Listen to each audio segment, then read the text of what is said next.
ఈ రోజు ఇంత వైల్డ్ అలిగేషన్స్, తలా తోకాలేని కంక్లూజన్స్, ఒక బేసిస్ లేదు. నిజంగా ఏదైనా ఉంటే యాక్షన్ తీసుకోవడానికి ఎందుకండి దీనికి ఇంత పెద్ద ఇన్వెస్టిగేషన్ అవసరమా? ప్లస్ 22, 23లో ఏం జరిగింది అనేది ఈ రోజు ఎట్లా వస్తున్నారు, అరైవ్ అవుతున్నారు మీరు? ఓలే బాబాను నువ్వు పట్టుకుంటే వాడి దగ్గర ఏదైనా సరుకు దొరికితే ఈ రోజు తెలుస్తుంది, పాతవి తెలిస్తే రికార్డ్స్ లో దొరుకుతాయి. పాతవి ఒకవేళ వాడు పామోలిన్ వాడి దగ్గర నుంచి కొన్నానని బోలే బాబా వాడి దగ్గర అది ఫాల్స్ ఇన్వాయిస్ అని ఏ బేసిస్ మీద అనుకుంటాడు? అంటే వాడే ఒప్పుకున్నాడు అంటాడు. ఒప్పుకున్నాడా? నువ్వు రాసుకున్నావా? నువ్వు ఏం చేసినావు? ఎవరికి తెలుసు అసలు? వాళ్ళు ఎవరు? ఆ పేర్లంతా ఎవరు? నార్త్ ఇండియన్స్ ఎక్కడెక్కడ పట్టకొచ్చు, ఎక్కడెక్కడ ఫ్యాక్టరీ, ఎంటైర్ ఫోర్స్ అంతా దాని మీద పెట్టి ఎవరిని హర్ట్ చేస్తున్నారు మీరంటే భక్తులను ఘోరంగా అవమానిస్తున్నారు, దెబ్బతీస్తున్నారు, ఎమోషన్స్తో ఆడుకుంటున్నారు చంద్రబాబు నాయుడు. ఈ జగన్మోహన్ రెడ్డి గారిని మిస్ అయ్యాము అనే భావన జనంలో ఉంది కాబట్టి ఆయన బయట అడుగు పెడితే లక్షల మంది వస్తున్నారు. అండ్ పార్టీ ఆధారాన్ని చెక్కు చెదరకపోగా వైఎస్ఆర్సీపీ పెరిగింది. రిమాండ్ రిపోర్ట్లో ఏముంది? వీళ్ళు మాట్లాడే మాటలేదు.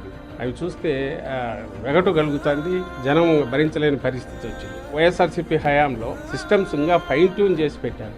ల్యాబొరేటరీ బెస్ట్ పాసిబుల్ ల్యాబొరేటరీ తీసుకొచ్చారు. మరింత దాన్ని ఇంప్రూవ్ చేయడానికి ట్రై చేశారు. నువ్వు దాన్ని ఇంప్రూవ్ చేయంగా. ఇట్స్ ఏ ప్రాసెస్ టీటీడీ అనేది. అది దీంట్లో అన్ని కంక్లూజన్సే, బేస్ లేదు, ఇంకొకటి లేదు, పరస్పరం కాంట్రడిక్టరీ. ఓ దగ్గర పామాయిల్ ఇది వాడినారంట, ఒక దగ్గర అసలు వాడలేదంటారు, ఓ దగ్గర కొంచెమే వాడినారంటారు, మిగిలిందంతా కెమికల్స్ అంటారు.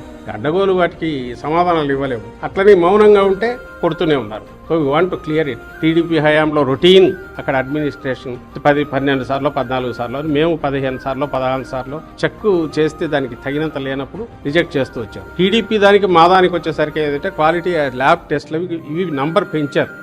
మా హయాంలో వచ్చేసరికి ఇంకొంచెం స్ట్రింజెంట్ చేశారు. బట్ ఎన్డీడీబీ దీంట్లో లైక్ ఇప్పుడు మదర్ మిల్క్ చెక్ చేసిన ది బెస్ట్. ఇప్పుడు మనమైనా బ్లడ్ టెస్ట్ అంటే పూణే పంపిస్తేనో ఇంకెక్కడన్నా పంపిస్తే ట్రేసెస్ చాలా మినిమల్ కూడా పట్టుకునే ఉండొచ్చు.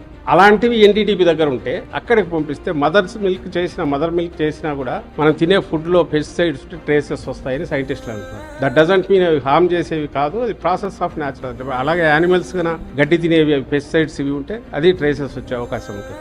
అంత minute micro level, nano level test అవసరమైన జరిగేవి అక్కడవి. అది అవసరమా? అందువల్ల ఒక లెవెల్ ఆఫ్ దీనికి ఎంత అవసరమో టీడీపీ హయాం కంటే బెటర్ పారామీటర్స్తో వైఎస్ఆర్సీపీ హయాంలో ల్యాబొరేటరీని ఎక్విప్ చేశారు. నువ్వేం చేశావు? దాన్ని నేను ఎక్కడికో బయటకు పంపించి ఇది కనిపించాను. ఇప్పుడు నేను అడుగుతున్నా, నీ ప్రతి ట్యాంకర్ది తీసి ఆ ఎన్డీడీబీకి పంపిస్తే దాంట్లో వెజిటబుల్ ఫ్యాట్స్ వస్తాయా రావా? అది కూడా ట్రై చేయాలని చూసాను, యాక్సెప్ట్ చేయలే. హెరిటేజ్ నెయ్యి అమ్ముతారు, దాన్ని కూడా చెక్ చేయాలి. ఇవన్నీ చెక్ చేస్తే ఉంటాయా లేదా తెలియదు. బట్ అవన్నీ చేయాల్సింది వాళ్ళు, కాంపిటెంట్ అథారిటీ టీటీడీ చేయాలి, వీళ్ళు చేయాలి. ఇది ప్రాక్టికల్ ఎంతవరకు కుదురుతుంది, రెగ్యులర్ మెయింటైన్ చేయగలం ఎంతవరకు చేయొచ్చు దాన్ని చూడాలి. దాన్ని బియాండ్ పోయి నువ్వు పోతున్నావు అంటే నువ్వు మొదలు పెట్టడమే ఒక ఇల్ ఇంటెన్షన్తో దీంతో పోతున్నావు.